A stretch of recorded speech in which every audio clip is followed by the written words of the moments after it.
Ladies and gentlemen, please enjoy this brief introduction to the most noteworthy nations of the world in an attempt to help our friends from across the pond to whom knowledge of world geography appears akin to nuclear physics or rocket science.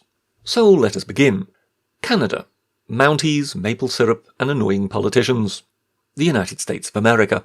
A British colony which has been kept in a delusional state of independence so it can be taxed much harder than just on the odd shipment of tea. Mexico. World's leading tequila distillery and largest open-air rifle range inhabited by real-life drug gang targets. Colombia. Coffee and cocaine wholesaler. Brazil. A nation usually hungover for 51 weeks of the year following 1 week of carnival. Argentina. Known for corned beef and not owning the Falkland Islands. Chile. Military dictators and copper. Greenland.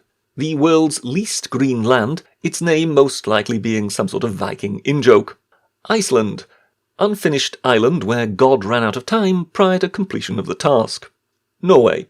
A random collection of fjords surrounding various mining and logging activities by tall, blonde, blue-eyed Viking descendants pretending not to be Swedes. Sweden. Cracker bread and safe yet boring cars. Finland. Nokia's corporate headquarters with a country attached. Ireland. A worry housed within a concern situated in a problem. Its male population, when not rioting, is known to live in pubs telling witty yarns to strangers while getting continually more plastered. The United Kingdom. Glorious, magnificent homestead of the Britishest people on earth. A precious stone set in a silver sea. And don't you forget it. Spain. Formerly imperial domain, which now acts as a northern hinterland to the Rock of Gibraltar. France. A country so fine-looking, the Germans have been wanting to get their hands on it for the past 200 years. The Netherlands. Home to copious amounts of both pornography and marijuana, as well as a handful of Rembrandts. Belgium. A nation that was invented by the British to keep both the Dutch and the French unhappy, while ironically the capital of said nation over recent decades has succeeded in keeping the British more unhappy than anyone else.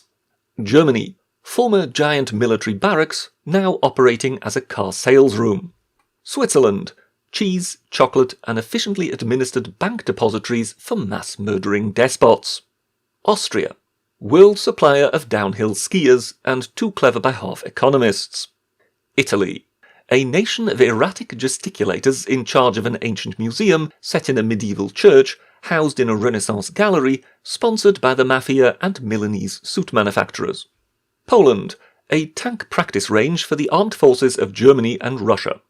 Greece. A nation consisting largely of bankrupt souvenir salesmen clustered around ancient ruins, the most interesting parts of which have long since been moved to the British Museum, but generally just an odd-shaped peninsula, the main purpose of which is to keep the Balkans from fraying at the edges. Russia. Monstrously large landmass, which gets so cold in winter, its inhabitants, early on in life, lose the ability to spell properly. Turkey. A nation so confusing it was named after an American bird to prove a point. Syria. The lunatic member of the family of nations which in recent years had forgotten to take its medication. Iraq.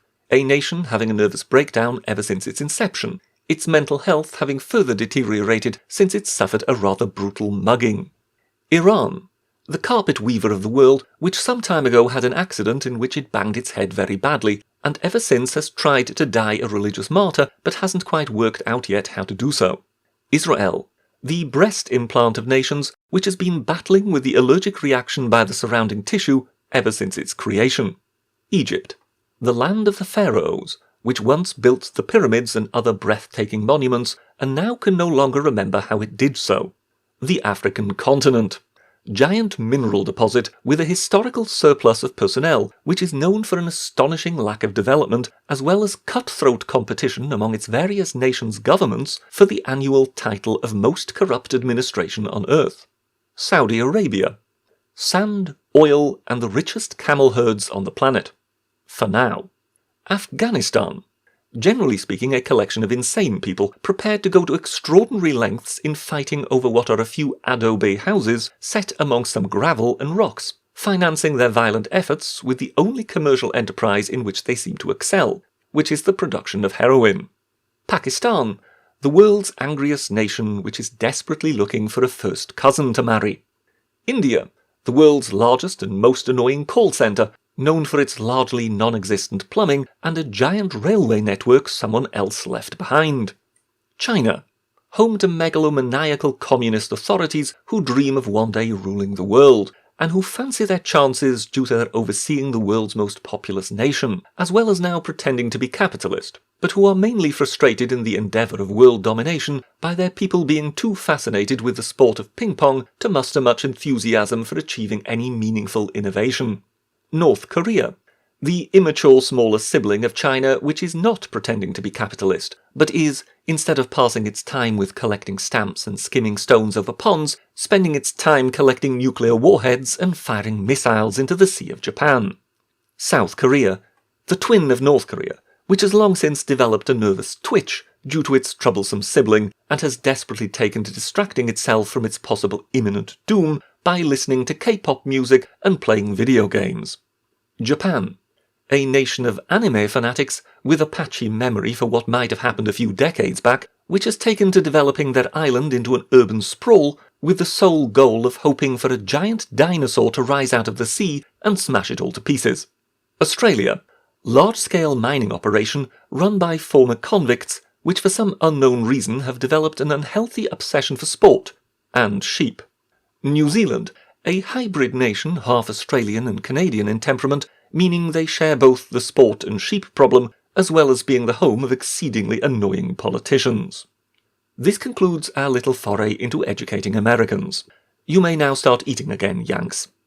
That's all from the Cyberpass for now. Thank you very much, and goodbye.